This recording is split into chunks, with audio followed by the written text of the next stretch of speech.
So when I'm turning these blanks for the lantern, I've got a jig that I use on the drill press. And I use this jig here for basically seeing what the round is. If we can see there, this is pretty close to being 2 inches round. So I use this as a quick reference for round. Don't have to be exact, just as long as it's somewhere close to 2 inches. And then on this particular one here, I've got a little jog on the end here, which gives me the distance out for the lantern. T-ring is going to be in here, and this line here is actually the center line of the drilled holes. And the importance of having these the right distance apart obviously should become obvious, because there'll be a 1-inch hole here, there'll be a 1-inch hole here, and a 1-inch hole here.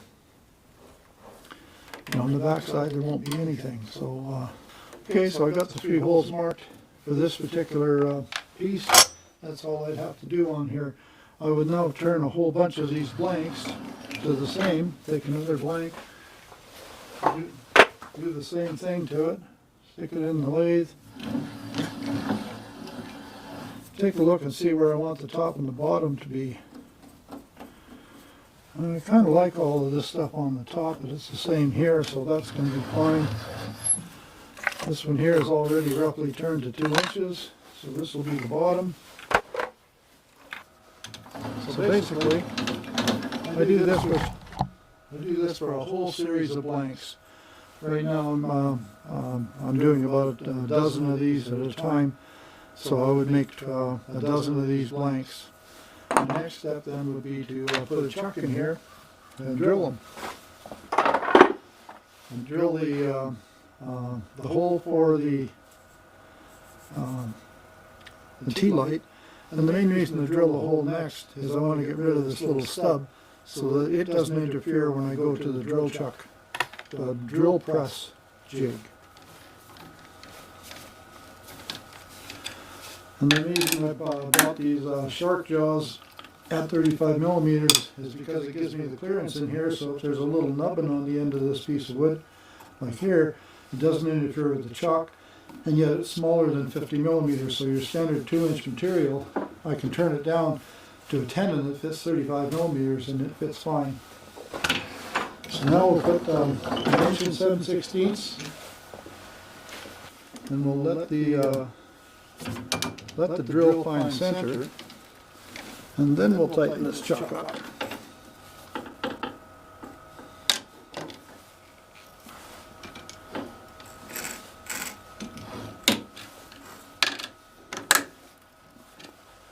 And we'll try that and see if that works.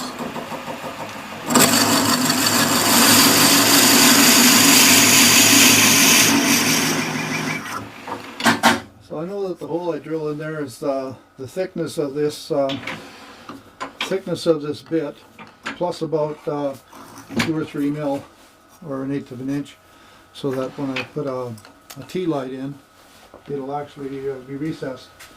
And so the ones I bought off of Amazon are slightly smaller. They fit in, and as you can see, that it will be buried completely. It'll actually go in this way when the lantern's finished, but it'll fit in easily, and a little bit of hot glue will take up the space. Now with the 1-inch hole being here, the T-light is going to be recessed in about there, and the 1-inch hole is going to be below the T-light, so when the light comes on you'll be able to see it when it's hanging on a tree or on an ornament. And that's the whole idea. So now I would take all of these blanks that would be taken to this stage. If I had a dozen blanks, they'd all be turned to 2-inch, punch marked, and drilled 1 and 7/16. And then I would take them over to my drill press and put them on the jig. Is that the center of this block? And we've already center punched these, so we know where the holes have to go. And I'll get my 1-inch bit on that little divot. going to be on the divot. And I know that this way it's in line with the center line. So I can turn this on. Now when I step on the foot switch, I have this clamped down, I'm holding it here, and I can run the drill.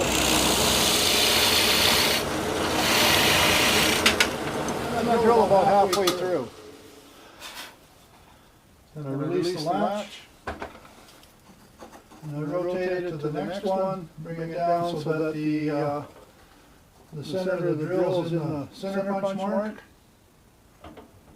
When it's on the center punch mark, I know it's in line this way. Clamp that down.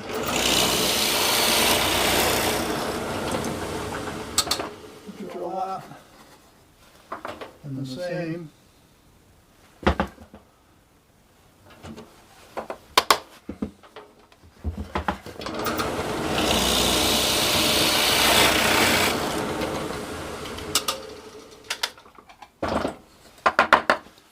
So there we have it. We've got one of the lanterns to be drilled. This is almost exactly the same. So after I've got a dozen of these drilled, or whatever number of blanks I have, then I go back to the lathe. So we go back to the lathe. Put this back in the chuck.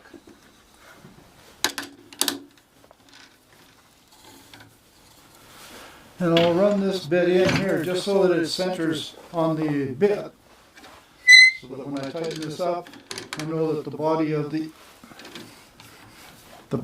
the barrel is in line, just like it was. Now I'll take this off,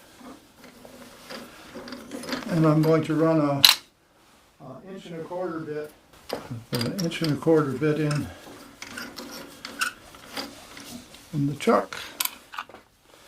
And the reason I put an 1.25 in here is because basically this hole is 1 3/8. So when I run an 1 3/4 inch or an 1.25 bit through here, I'll have a 1/16 of an inch all the way around for the tea light to to rest against. So when I'm assembling it, I don't have to worry about where the tea light's going to be. It's going to go in and seat on that little ledge.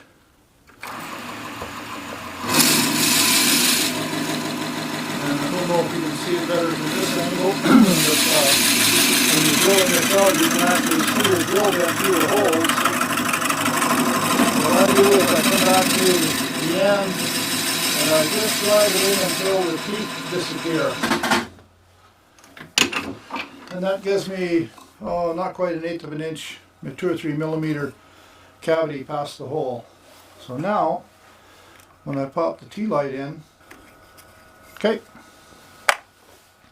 Next step on these things is I would do that to whatever number of blanks I have. I have probably 24 of them sitting on the shelf.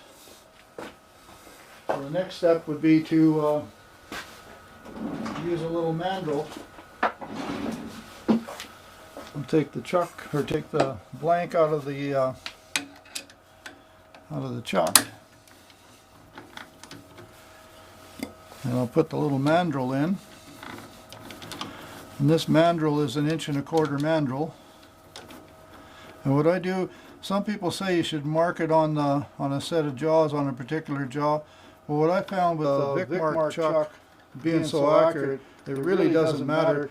It's just I wiggle it back and forth until I find out where it'll fit into the notches of where it actually clamped before, and it doesn't really seem to make much difference which jaw is which.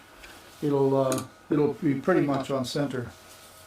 Then I take my lantern, and it just nicely slip fits on the mandrel. And I'll bring my tailstock up for just real light tailstock support. It doesn't have to be tight, just tailstock support so that this will drive. The friction fit on here is just about enough to drive when you're turning, but with a little bit of tailstock support, it makes it really easy.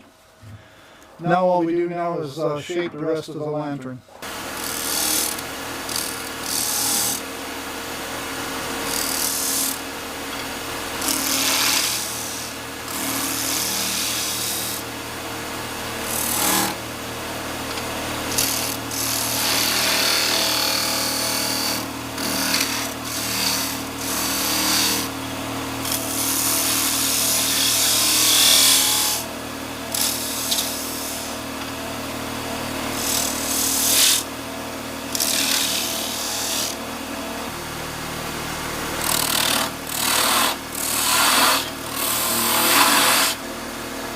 like to do here is to shape the bottom a little bit, make the barrel of the lantern a little bit of a barrel. Sometimes I taper it, sometimes I don't.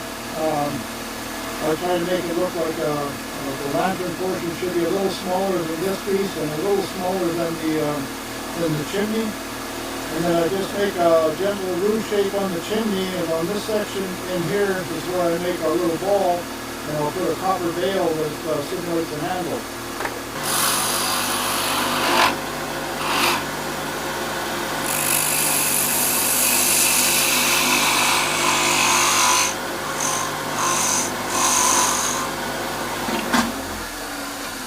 Now before I take this little ball down too far, I'm going to get a drill, and I'll put a drill hole through this little place where the bale is going to be, and I drill the hole so that it lines up with this hole and this hole, so when it hangs on the tree, the branch comes through the bale and has 3 windows facing out. So I'll get a drill and we'll drill that hole.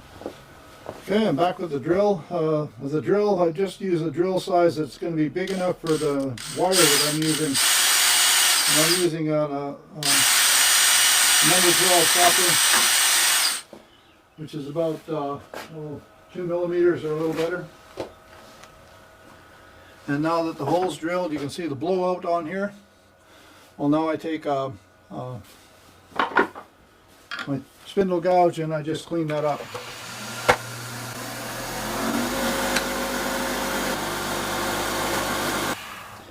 So I can take this down to whatever dimension I want these to be.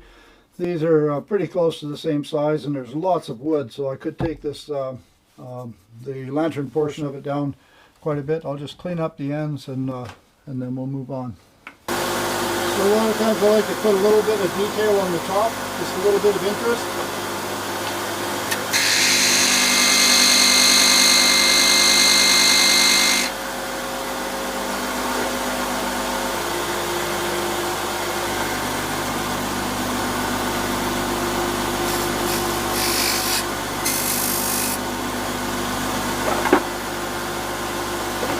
And to put a little burn mark on the top, I made this little piece of wood with a piece of piano wire. Put the piano wire in there, and it smokes up a good burn. Gives it a nice little detail on the top.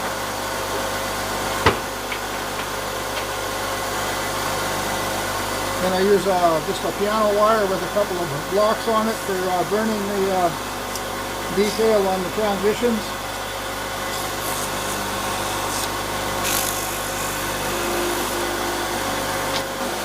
And I'll hit it with a little bit of sandpaper. I usually only sand these up to 220. Sand them up to 220. Sometimes I'll put my friction polish on them. But invariably I'll take them through the deal buffing system, and I'll buff them with the red oxide and the white diamond and the carnauba wax. And with this Carragana and all this color, this will make a spectacular looking ornament. A little bit of detail on the top here, looks really, really good. I'll just do a little bit of friction polish on here to see what this is going to look like once it's got a little finish on it. So I use my homemade friction polish is 1/3 shellac, 1/3 boiled linseed oil, 1/3 ethanol, or I guess in the UK or US it's mineral spirits or denatured alcohol, but up here it's fireplace fuel. Smokeless fireplace fuel if you're trying to buy it in Canada.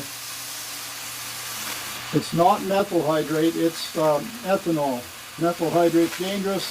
Ethanol, you still have to be careful, but it's a little safer than methyl hydrate.